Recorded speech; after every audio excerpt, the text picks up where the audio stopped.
Ακολουθεί το θρησκευτικό δρόμενο των δρόμων τετέλεκα, την πίστη τετήρικα.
Απόστολε των Εθνών, Μέγα Παύλε, εσύ που κράτησες τα χέρια σου, του φωτός στην Αγία Δάτα, και ήλθες και μας έφερες το φως της θεογνωσίας, σε γλώσσα ελληνική, εγκόμιο σου πλέκουμε απόψε, της Δαμασκού το προσκλητήριο, της Δαμασκού το προσκλητήριο, τρανό του λυτρωτή σε καναπτώτη. Τι χάρη βρήκες που σου χάρισε την πρώτη θέση μετά τον ένα, και μες στα ροζιασμένα χέρια σου ο Χριστός της γης τα έθνη έχει αποθέσει καμία νοθεία στο λόγο σου, στη σκέψη σου, στη ζωή σου. Απόστολε, για το Χριστό υπέμεινες ναυάγια, μόχθους και θυσίες, σ' Ανατολή και Δύση, εφύτεψες πανέμορφες εκκλησίες, εκήρυξες τα πέρατα της οικουμένης, τον ψαρκοθέτα Λόγο του Θεού, την σταυρωμένη αγάπη και την Ανάστασή του, και μας φανέρωσες τα Θεία Μεγαλεία. Μόνο εσύ αξιώθηκες να δεις, αρπαγής έως τρίτου ουρανού, ολόθος πάντα άντεξες, όλες τις καταιγίδες, πολλάκις φυλακίστηκες, πεντάκις μαστιγώθηκες, ραφτίστηκες, λιθοβολήθηκες, ναυάγησες, κινδύνεψες και τέλος ήρθες εδώ, στην κοσμοκράτηρα Ρώμη, όπου ήξερες ότι θα αποκεφαλιστείς.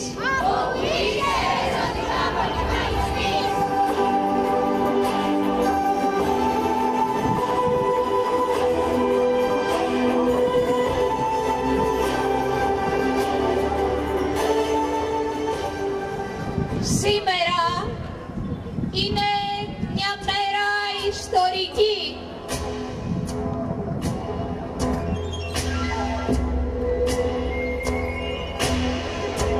Ο κήρυκας του πιο μεγάλου βασιλέως του κόσμου, ο φέρον των άρτων της ζωής, μπαίνει σήμερα στην πανίσχυρη ειδωλολατρική Ρώμη, την πρωτεύουσα του κόσμου.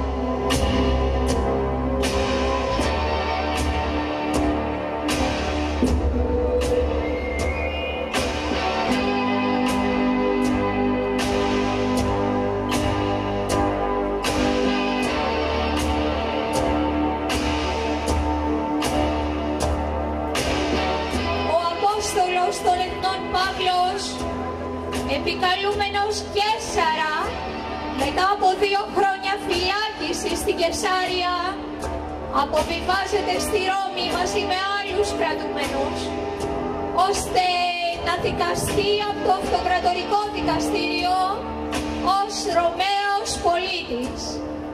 Οι αδελφοί χριστιανοί της Ρώμης, μόλις έμαθαν τα νέα ότι έρχεται ο Απόστολος, στέλνουν αποστολή να τον προϋπατήσει. Ανάμεσά τους είναι η Πρίσκιλα και ο Ακύλας,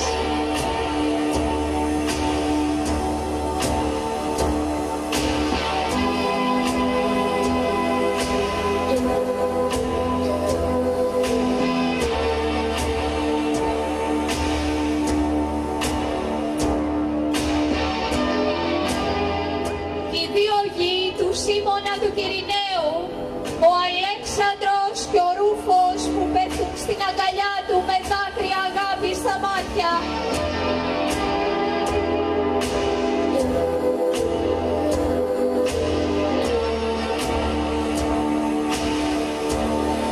Ο εκατόνταρχος παραδίδει τους κρατουμένους στο στρατόπεδο των Προτεριανών, αλλά τον Παύλο, σαν Ρωμαίος πολίτης που είναι, του επιτρέπει να μείνει μόνος του σε ένα σπιτάκι κοντά στο νησάκι του Τιβέρεως, δεμένος με μια αλυσίδα με το στρατιώτη που τον φρουρούσε.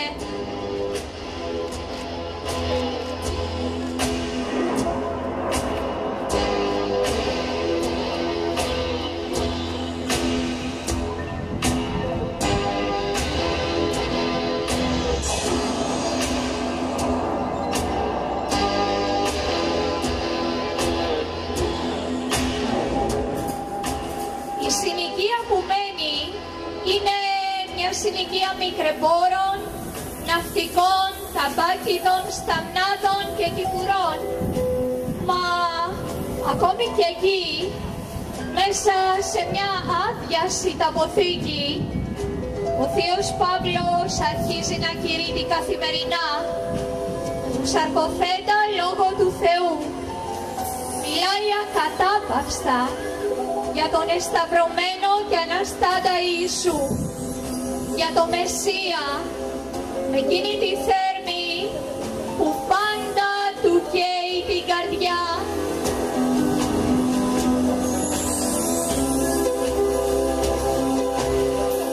Κόσμος πολύς έρχεται καθημερινά να τον ακούσει, ακόμη και Ρωμαίοι στρατιώτες. Πολλοί πίστεψαν στα λόγια του και έγιναν χριστιανοί. Ο Ασύγκριτος, ο Ερμάς, ο Πατρόβας, ο Φιλόλογος και η Ιουλία, ο Νηρέας και η Ολυμπιάτα και πολλοί άλλοι.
είναι αυτός που έφερε στη Ρώμη το ανέσπερο φως της θεογνωσίας, το φως των ηλαρών, το φως Χριστού, που φαίνει πάσης και περισσότερο στους φωτιζομένους.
ως πρόγευση της μελούσης μακαριότητος, κοινωνία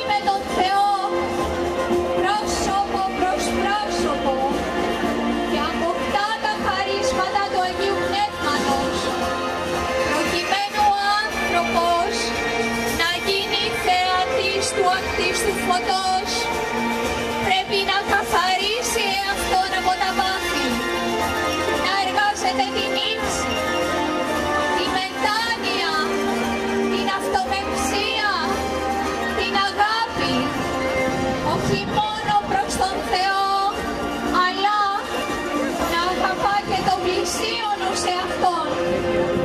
Το άκτιστο φως δυνητικά μεταδίδεται σε ολόκληρο τον άνθρωπο και τον κάνει να ζει από τούτη τη ζωή μέσα στην κοινωνία της Αγίας Τριάδας.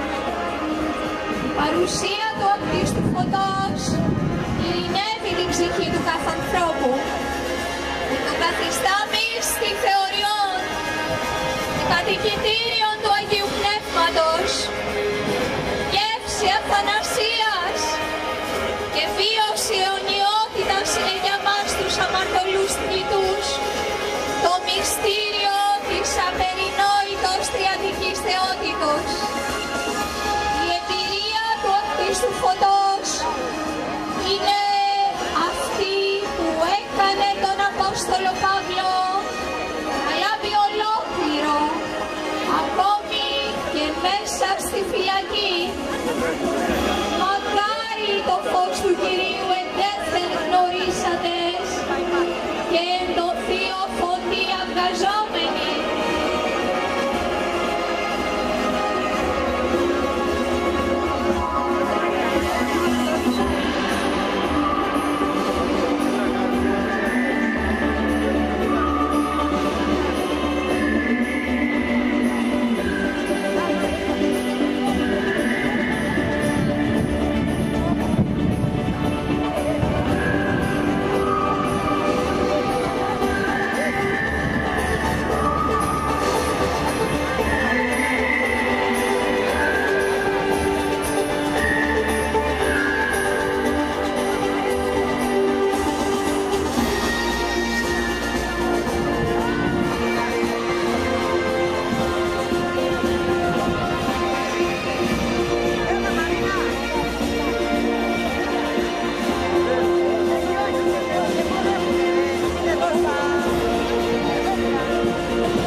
Αστυνομία εισβάλλει μέσα στη σιταποθήκη.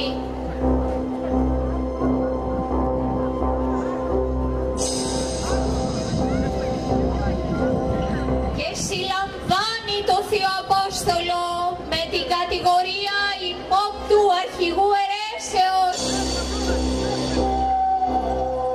Δένει μαλισσίδες σαν κακούργο και τον σέρνει στη Μαμερτίνα φυλακή, κοντά στους πρόποδες του Καπιτολίου, στο σημείο Φόρουμ Ρωμάνου, εκεί όπου κατέληγαν όλοι οι ρωμαϊκοί δρόμοι.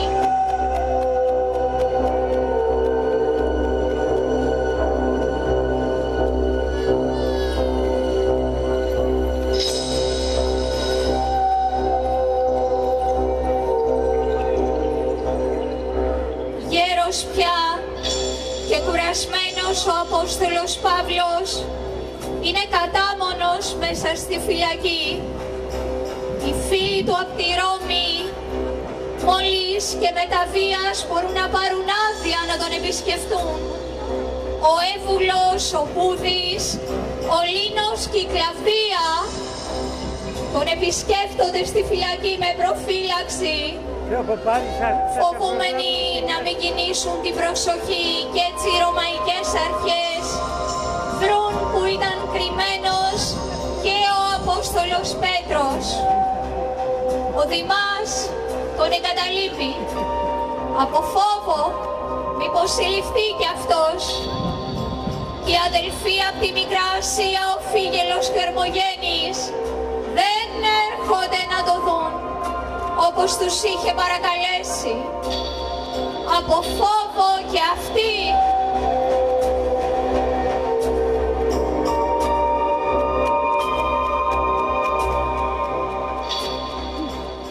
Μόνο ο Λουκάς μένει πιστός πάντα κοντά του. Μα ο Παύλος δεν πτωείται. Ακόμη και μες στη φυλακή, ο Παύλος με πάθος αρχίζει πάλι να κηρύττει. Το κελί του γίνεται καθημερινά χώρος μυσταγωγίας, οικογενειακό παρεκκλήσι, άμβονας Χριστού, όπου οι λίγοι φίλοι που τον επισκέφτονται θυμώνται τους απόντες αδελφούς στην προσευχή, στους ύμνους και στη Θεία Ευχαριστία, μα και στους άλλους αδελφούς τους φυλακισμένους. Ο Απόστολος τους μιλάει ασταμάτητα για τα ανώτερα, τα θεία, για την αγάπη και τη δικαιοσύνη του Θεού, για την ελευθερία, μα και για το πόνο που είναι η μόνη οδός προς την αλήθεια. Ο πόνος, τους λέει οι αδελφοί, είναι καλός σύντροφος και ωφέλιμος συνοδοιπόρος. Ο πόνος είναι λύτρωση, είναι το κλειδί για την ουράνια πύλη. Ο πόνος κάνει θαύματα, σεισμό μες στη ψυχή του κάθε ανθρώπου. Μόνο μέσα από το πόνο το πολύ μπορεί κανείς να δεχτεί Χριστού φίλη, παρά τη σουλιαχτίδα. Κι αν εσείς ανέπεια νομίζετε πως υποφέρετε, το σκοπό του έχει ο Κύριος. Μέσα από το πόνο το πολύ, πιο κοντά του να σας φέρει.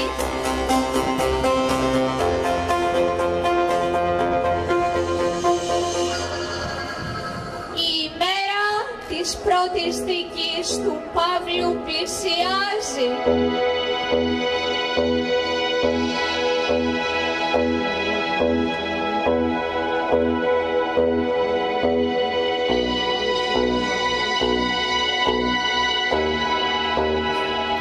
Η δίκη θα γίνει στο φόρουμ, μέσα σε μια μεγάλη βασιλική, δηλαδή μέσα σε μια αίθουσα δικαστηρίου. Στην αψίδα κάθονται οι δικαστές.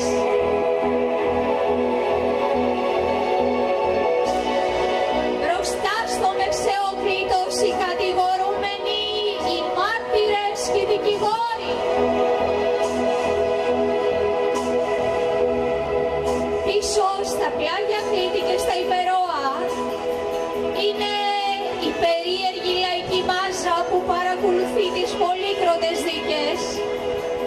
Τον Άγιο Παύλο τον κατηγορούν ως ύποπτο αρχηγό αιρέσεως και ως συνένοχο στο έγκλημα των χριστιανών της Ρώμης για την πυρπόληση της πόλης. Ο Απόστολος Παύλος δεν έχει συνήγορο, μα ούτε μάρτυρα υπεράσπισης. Κανείς δεν έχει το θάρρος να τον υπερασπιστεί. Η απολογία αρχίζει.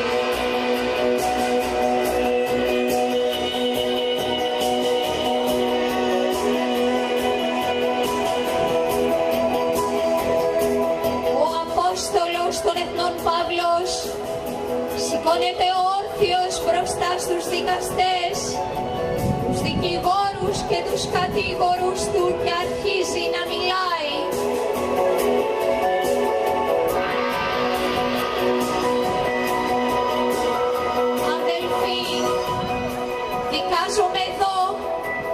όχι εξαιτίας του νόμου, αλλά για την ελπίδα στην Ανάσταση των νεκρών. Γι' αυτό σας καλώ να μην πιστέψετε τις τόσες αναλήθειες και διαβολές εναντίον μου, ότι τάχα είμαι λοιμός για την πόλη και ότι κοινώ σε στάση τους χριστιανούς της Ρώμης και ότι είμαι αρχηγός κάποιας κρυφής αιρέσεως. Και ο Απόστολος δηλώνει ρητά: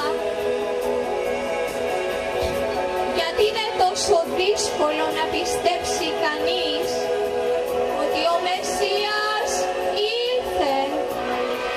Αυτός μου μίλησε και μου είπε να μεταφέρω την αλήθεια του σε όλο τον κόσμο. Από τότε που συνάντησα τον Ιησού Χριστό στη Δαμασκό, ζω με καθαρή συνείδηση και ακολουθώ τις εντολές του. Το πολίτευμα ημών εν ουρανής υπάρχει.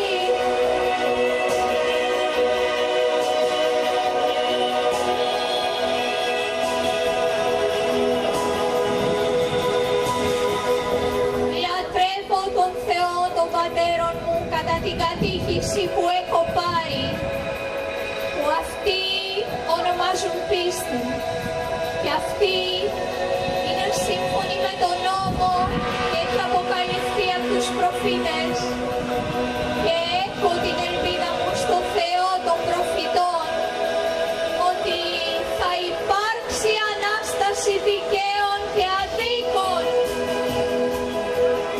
και ουδέμια ανάμειξη έχω με την πυρπόληση της Ρώμης και ούτε είμαι αρχηγός κάποιας κρυφής αιρέσεως.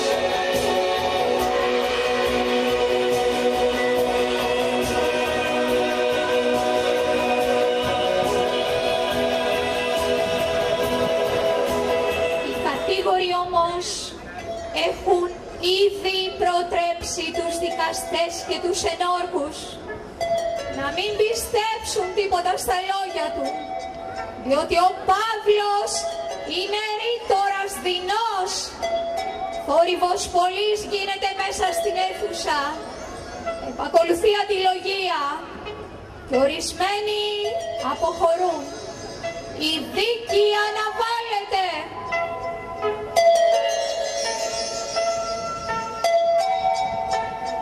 Και ο Απόστολος επιστρέφει στη φυλακή.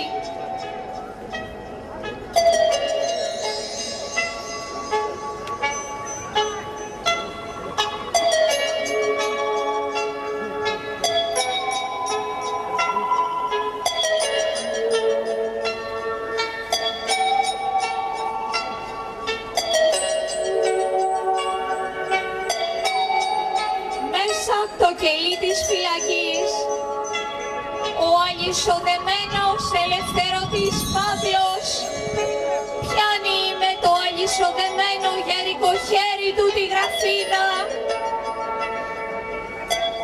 και η ελεύθερη ψυχή του στέλνει από τη Ρώμη στο πολύ αγαπημένο του μαθητή Τιμόθεο και σε όλους τους πιστούς αδελφούς την τελευταία του επιστολή. Του υποθήκες μέσα στη φυλακή γράφει το κύκνιο του άσμα. Η προς Τιμόθεον επιστολή είναι ο απολογισμός του έργου του, σύντομος,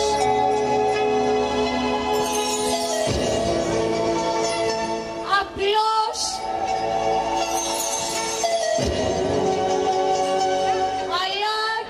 κοσμοϊστορικός.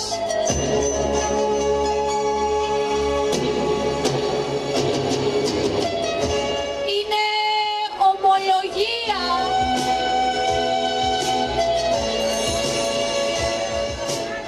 Είναι πληροφορία μιας ψυχής ενός γενναίου αγωνιστή. Είναι θρίαμβος.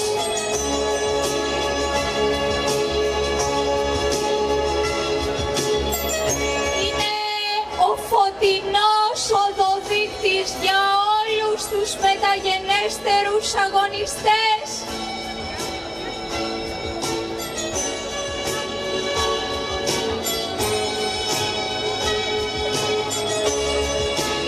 Ο Απόστολος καλεί τον Τιμόθεο σε πνευματική επαγρύπνηση και εγρήγορση και τον καλεί να αναλάβει το έργο του Ευαγγελιστού.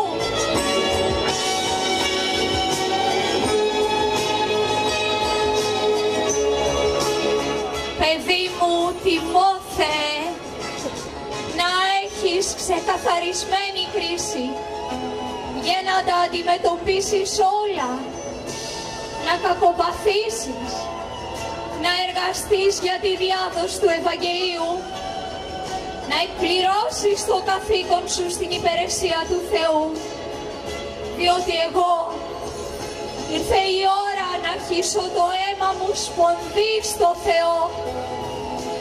Έφτασε ο καιρός να φύγω από τον κόσμο. Αγωνίστηκα τον αγώνα τον ωραίο, έτρεξα τον δρόμο ως το τέλος, φύλαξα την πίστη.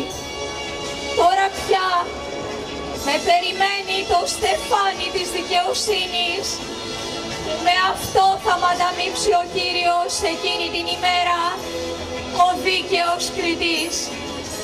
Και όχι μόνο εμένα, αλλά και όλους εκείνους που περιμένουν με αγάπη τον έρχομό του. Το πνεύμα του Παύλου, ηρωικό.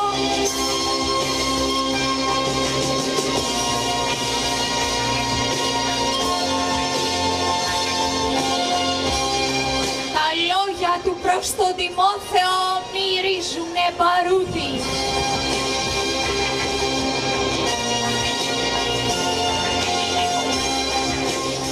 Ο Παύλος ο Ταρσεύς είχε αναλάβει τον αγώνα τον ωραίο και πήρε τον δρόμο τον τραχή, τον ανηφορικό, από την ημέρα που τον κάλεσε στη Δαμασκό ο ίδιος ο Θεός, τότε που έσκυψε ταπεινά το κεφάλι του κάτω από το χέρι του Ανανία και τον ευλόγησε και έδωσε τον όρκο της σημαίας, τον ιερό, ότι θα μείνει πάντοτε πιστός μέχρι θανάτου. Ο Θείος Παύλος ετήρησε τον όρκο του και όρμησε μες στη φωτιά σαν γενναίος αγωνιστής, με αποφασιστικότητα και θέρμη. Ποτέ δεν εγκατέλειψε τον αγώνα τον καλό, διότι ο φλόγερος αγωνιστής ήξερε πού πηγαίνει.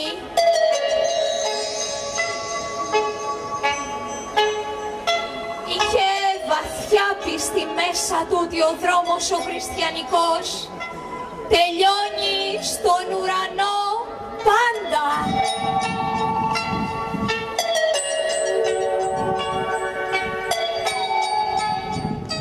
Τώρα όμως ήρθε η ώρα να παραδώσει τη σημαία του Χριστού στον Τιμόθεο και του ζητάει να είναι γενναίος στρατιώτης του Χριστού, πιστός εργάτης στον απελώνα που τον τρέφει, μέχρι να έρθει η ώρα που και ο Τιμόθεος θα παραδώσει τη σημαία σε άλλους που αξίζουν να τους την εμπιστευτεί.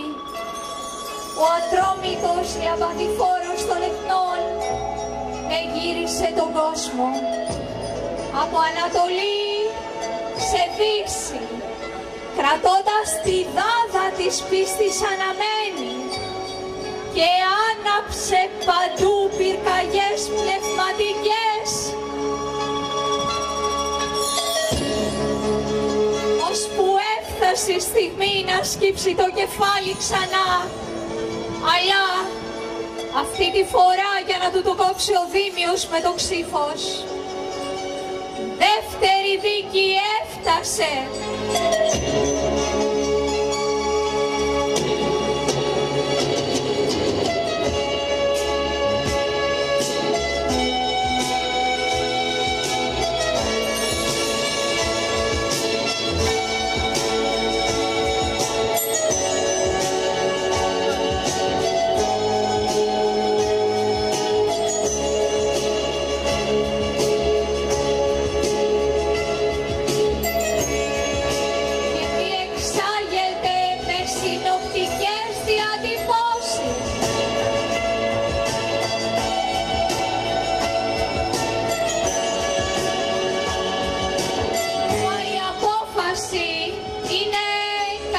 δικαστική. Ο Ρωμαίος πολίτης καταδικάζεται εις διαξήφου θάνατον. Ο Απόστολος δέχεται την απόφαση. Με θάρρος, με θεϊκή αταραξία, ο Θείος Παύλος σηκώνεται όρθιος για να κάνει τον επίλογό του.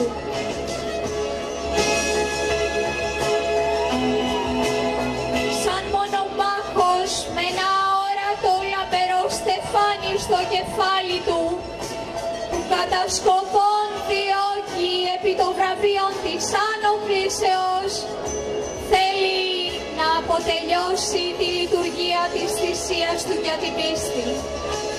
Δίνει την απολογία του λέγοντας: Εμεί το ζήν Χριστός και το αποθανήν κέρδος.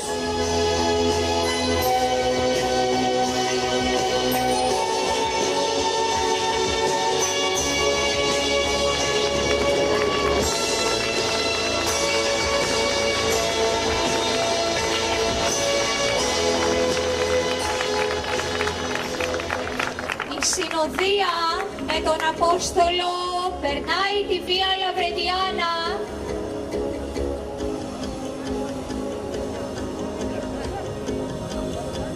και φτάνουν μετά από μισή ώρα έξω από την πόλη.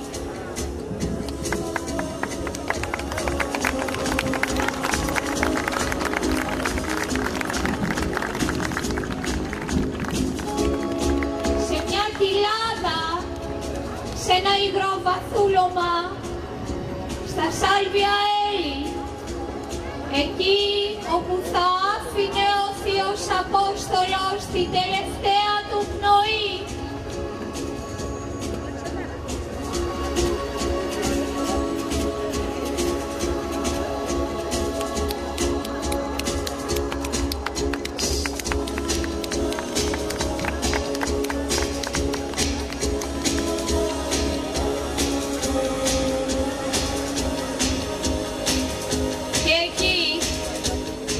Ο Απόστολος των Εθνών Παύλος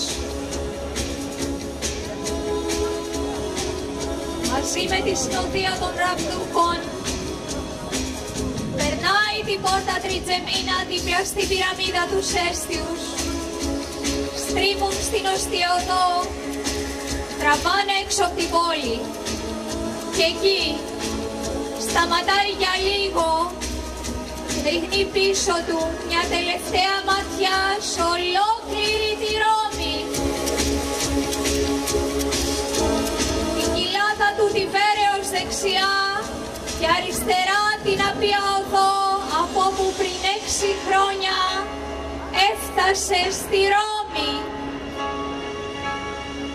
Κάπου εκεί, ανάμεσα στον κόσμο που τον παρακολουθεί σιωπηλός, η Θεία Πετρονίλα βγάζει το πέπλο της και το δίνει στον Θείο Απόστολο για να δέσει τα μάτια του μ' αυτό την ώρα του θανάτου.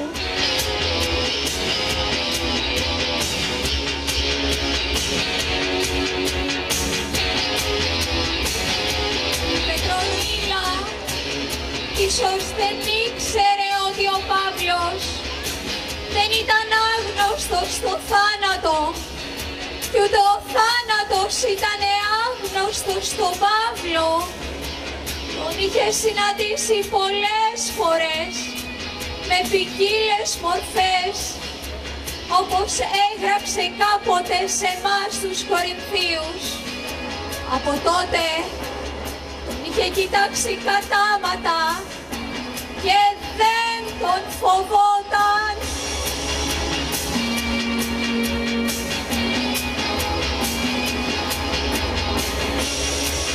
Διότι από καιρό είχε μάθει να πεθαίνει, τώρα έπρεπε να τον συναντήσει για τελευταία φορά σε έναν αποφασιστικό αγώνα, χωρίς πια να μπορεί να ξεφύγει, αλλά ο Απόστολος ακόμη και την τελευταία στιγμή δεν υποχωρεί μπροστά του.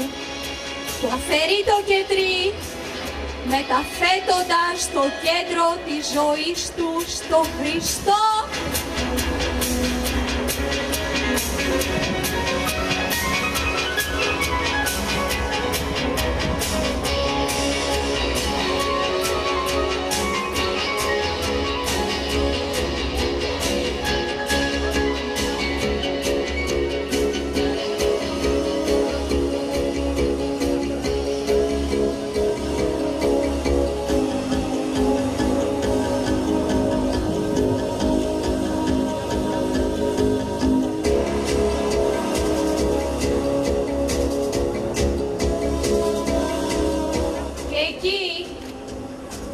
Ο Απόστολος των Εθνών Παύλος γονατίζει, γυρισμένος προς την Ανατολή, και με δεμένα τα χέρια απευθύνει μεγαλόφωνα την τελευταία του δέηση προς το Θεό.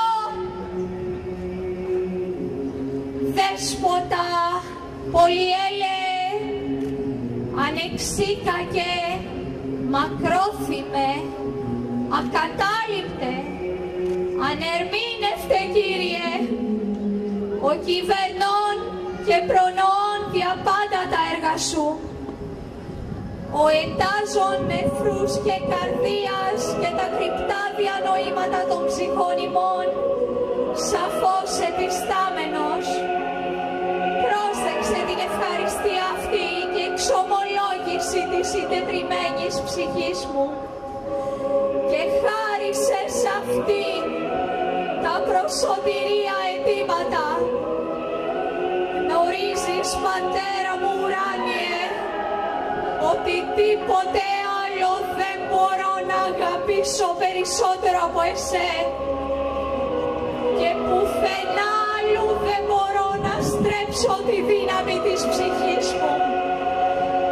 Εσύ είσαι για μένα το φως, η οδός, η ζωή, το παν. Προσπίπτω γονατιστός ενώπιόν σου κατά την ίστατη αυτή ώρα που ο ήλιος δει για μένα και δέομαι θερμός να μου αποστείλεις την τελευταία ακτίνα του Θείου ελέου σου και να φωτίσεις την αμαρτωλή ψυχή μου, αν και λυπής είναι η αγάπη και ευχαριστία της ψυχής μου. Αναγνωρίζω ότι εσύ πάντα με καθοδήγησες και σε σένα οφείλω τα πάντα. Συγχώρεσαι κάθε ανομιμά μου, ζητώ ανάπαυση και προσδοκώ ειρήνη. Εισάκουσέ με, Κύριε, λυπήσου-με και ελέησόν με.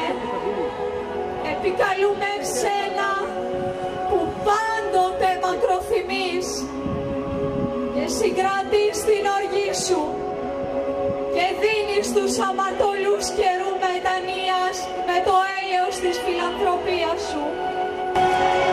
Κατάβγασε, Δέσποτα, με το φως του προσώπου σου εμένα τον αμαρτωλό, διότι είσαι ταχύς στο να ελεείς και βραδύς στο να τιμωρείς. Εσύ, ο εύσπλαχνος, άπλωσε το χέρι σου και ανόρθωσέ με από την τάφρο των ανομιών μου. Άκουσε, Κύριε, τη φωνή του δούλου σου που σε επικαλείται και φανέρωσε το έλεος σου. Δώρισέ μου τη χάρη σου. Στρέψον, Κύριε, των κοπετών μου εις χαράν εμή. Διάρρηξον το σάκον μου και περίζωσον με ευφροσύνη. ευδόκησε, ώστε να καταπαύσω τα εσπερινά μου έργα και να βρω ανάπαυση όπως η εκλεκτή σου. Κάνε να ανοιχτεί για μένα η θύρα της βασιλείας σου, ώστε να εισέλθω και να συγκαταρρυθμηθώ με τους εφρενωμένους σαν το φως του προσώπου σου και να κληρονομήσω την αιώνια ζωή. Αμήν.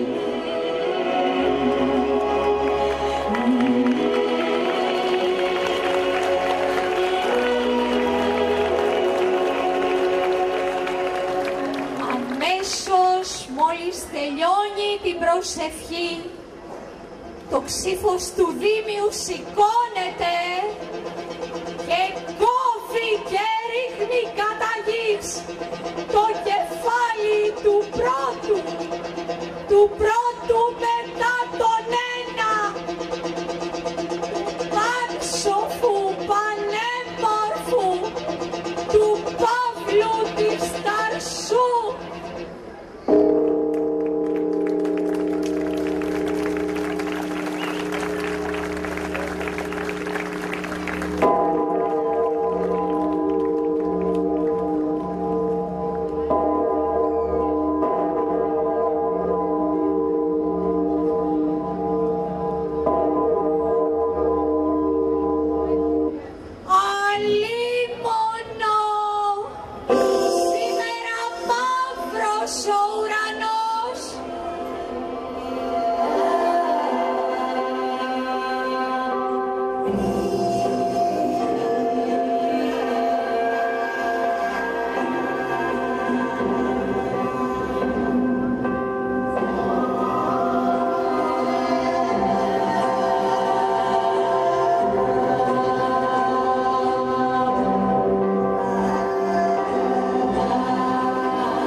Της Ανατολής και τα πουλιά της Δύσης κλαίγουν αργά, κλαίγουν ταχιά, κλαίγουν όλη τη μέρα, γιατί έφυγε ο Σταυραετός, ο Παύλος της Ταρσού.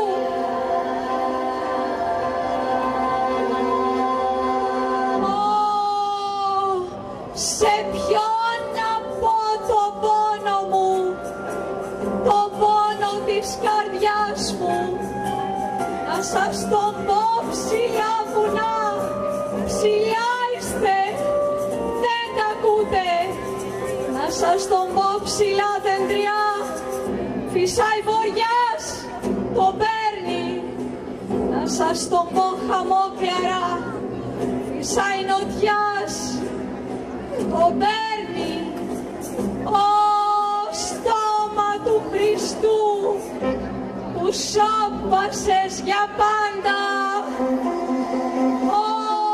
άξιε και εξακουστέ, Απόστολε της αγάπης, αήτητε θριαμβευτή, εσύ που εκούσια έτρεξες στου Άδη τα λιμέρια, μα κι ο Άδης ο φοβερός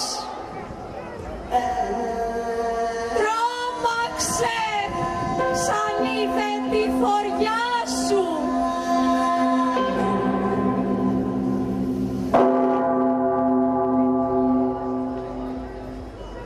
Βουνά και κάμποι και άνθρωποι, σήμερα όλοι ελάτε για να θρηνήσουμε μαζί.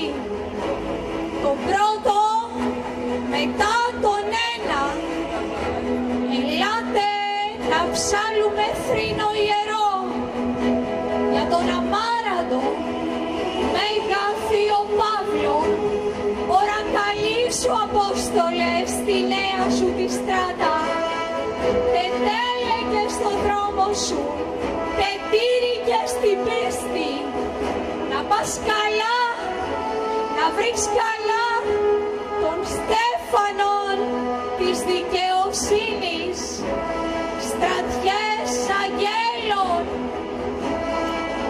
άγγελοι, αρχάγγελοι, αρχές και εξουσίες, θρόνοι, δυνάμεις, κυριότητες, σεραφείμ και χερουβίμ, ελάτε όλοι απόψε εδώ για να συνοδεύσετε στην αμμουδιά του παραδείσου τον Μέγα Θείο Παύλο, στην τελευταία ουράνια κατοικία του, δίπλα στο Χριστό.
Απόστολε, το στόμα σου εσιώπασε, μα οι επιστολές σου, αναστάσιμο σωτήριος άλπισμα ανά τους αιώνες, που ρίζωσαν και θέργεψαν το χριστιανικό δάσος με τους κέντρους και τους τρεις, για τη σωτηρία ημών των ανθρώπων, σήμερα πάνω από τον τάφο σου φυτρώνουν χρυσάνθεμα και ανεμόνες και ένας ναός υψώνεται ολόλαμπρος, λουσμένος μες στο φως, και μια επιγραφή πάνω από την Αγία Τράπεζα που εξηγεί με τα ίδια σου τα λόγια το πνευματικό πυρήνα της ύπαρξής σου.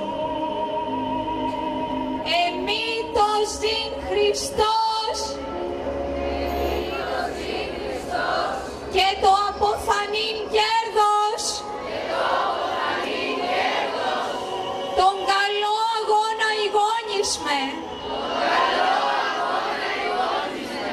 τον δρόμον τετέλεκα, την πίστην τετήρικα, λοιπόν απόκειται μη της δικαιοσύνης Στέφανος,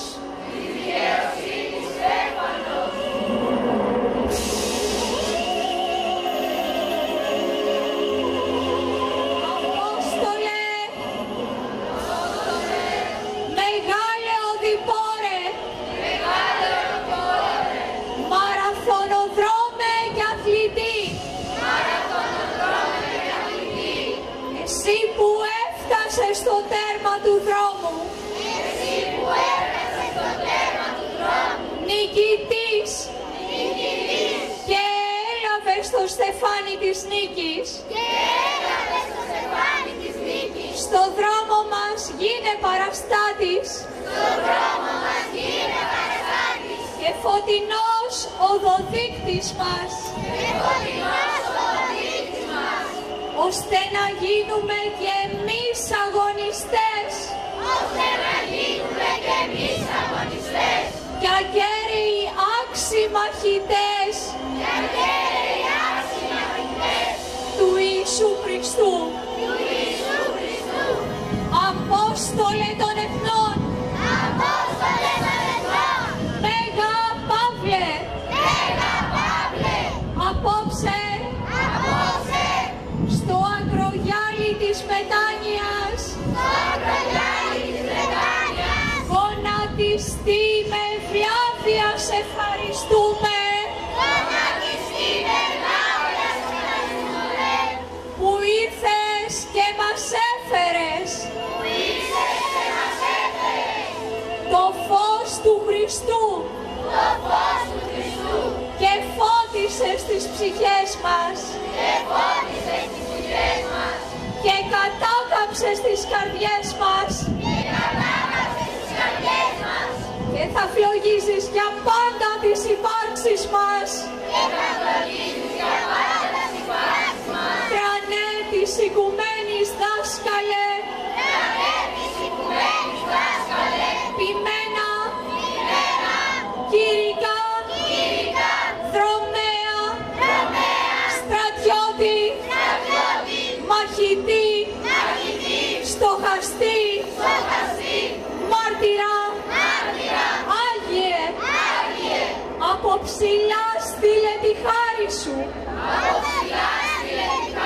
και φύλαξέ μας και ευλόγησέ μας και εμείς φόρο τιμής και υπόσχεση σου δίνουμε ότι και εμείς δικοί σου μιμητές, Παύλε.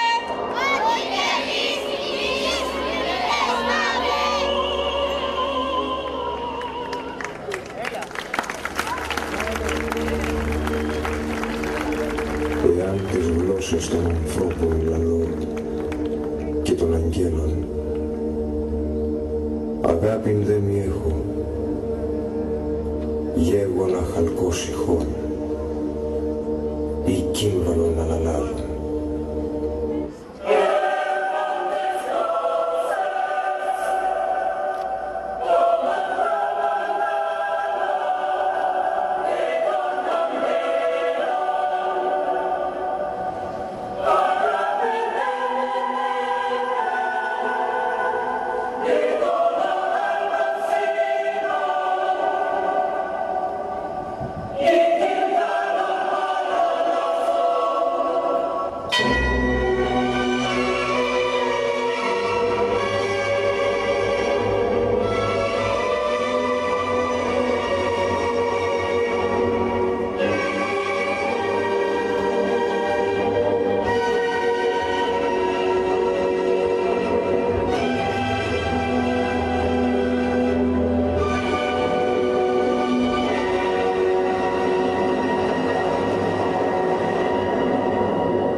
Η αγάπη μακροθυμεί, χριστεύεται.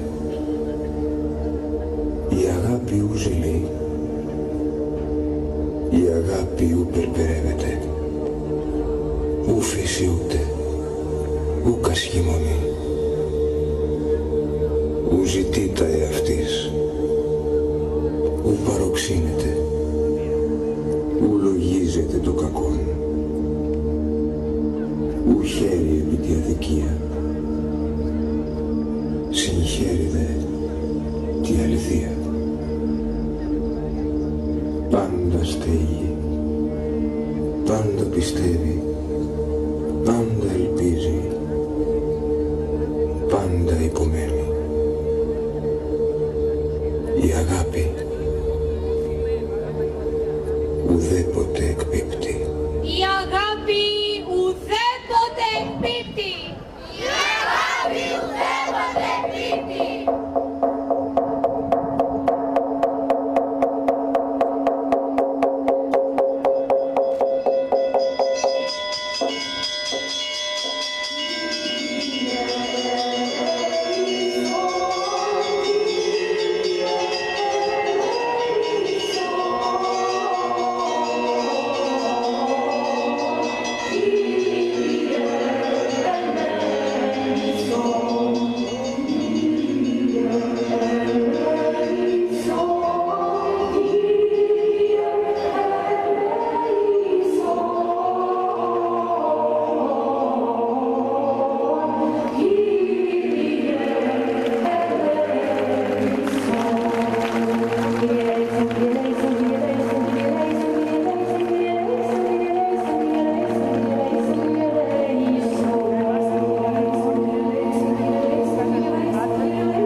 Αισθάνομαι την ανάγκη να ευχαριστήσω και δημόσια τους γονείς που εμπιστεύτηκαν τα παιδιά τους για τη συμμετοχή τους στα πολιτιστικά.